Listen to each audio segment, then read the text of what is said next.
But we're always like, oh, let's get together and color our hair. Yeah, what time do you want to do that? After 9 o'clock sounds good. Maybe after midnight.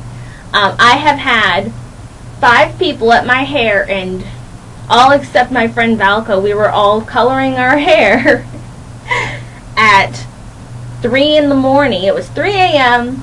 and we're coloring hair. It was a good night. You know it's a good night when you're staying up really late with a bunch of fumes.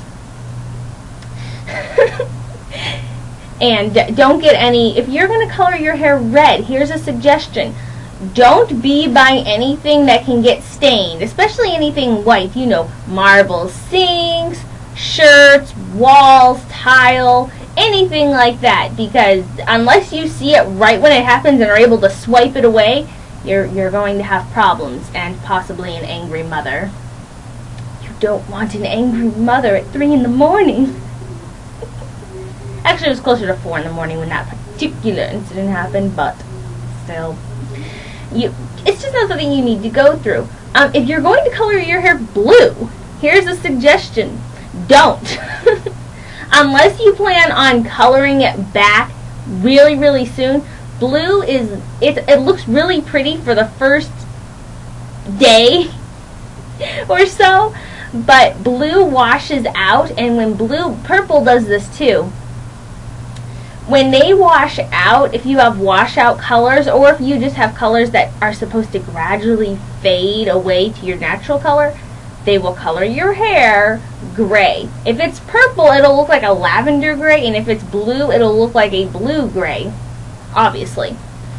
But you end up looking like an old person. So unless that is your desired look, you will not look like Storm or the Rogma, something from X-Men. There was Storm and there was another person. Maybe it was the same person. I'm not a big X-Men fan. I know basics about that stuff. Not even, apparently. But you will not look like her. So, unless you desire to have old person hair, which most old people don't want, don't color your hair blue or purple unless you plan on recoloring it every 2 weeks, or you plan on, only having it for a short time and then immediately coloring it something else. Because if you let it wash out, if you let it fade, it's not going to be pretty. Another lesson for hair coloring: if you are going to let your friends hold on to your hair coloring, make sure you have access to their houses or to them quite often, because my friend April, her hair washed out. It was blue and it washed out gray. My hair washed out gray when I dyed it purple. And we waited to do our hair together so that we could hang out while we did it and, make sure that we did it right, because we're awesome like that. And our friend Meg had her hair coloring stuff, and we didn't see Meg for a really long time. And so we were like, this is a problem. Because there's no point in going and buying new hair coloring when you have hair coloring available. It's just not readily available. So don't either A, hold on to your own hair coloring stuff for such scenarios, or make sure you have constant access to your friends who are going to be holding on to your hair coloring stuff. Another suggestion, if you're going to be coloring your own hair, get 2 boxes. Unless it's a very small area that you plan on coloring, if you're just coloring your bangs, or if you're just doing streaks, something like that, get 2 boxes. Because even if you have relatively short hair and you know that you can use 1 box and it's okay, most of the time you're going to need 2 boxes just to make sure you get the roots, because your roots and your ends are really difficult. Because right at your roots, for some reason, I don't know if it's the amount of oil or whatever, it does not want to take to your hair. And if you have, in the roots, you can plaster them and they still might not take, because there's just not enough nutritional value at your roots most of the time for the color to fully take where you need it to take. So you might want to do that. So make sure you have 2 boxes. It's hard to get 1.5 boxes. If they made half sizes, I think life would be amazing in the hair coloring industry, but they don't make money like that.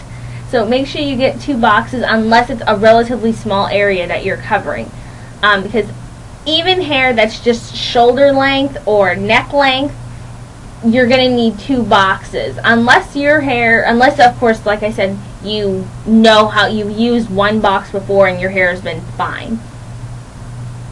But if you have any kind of thick hair, if you have any kind of long hair, get 2 boxes.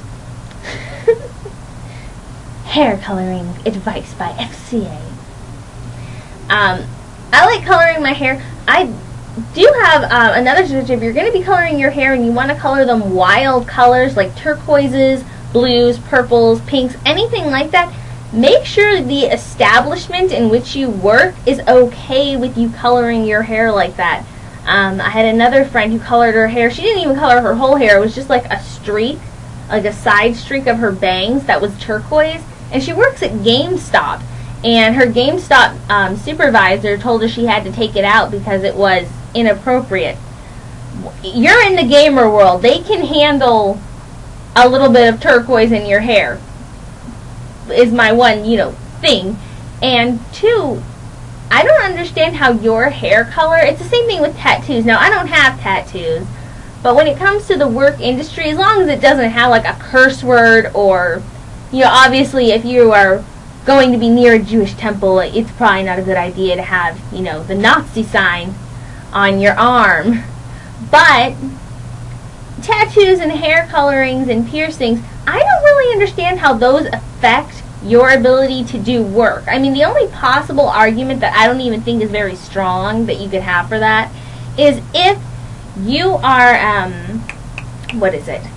if you got, high from the fumes of the ink or the hair coloring and now you're loopy. That's the only possible thing I can fathom for that.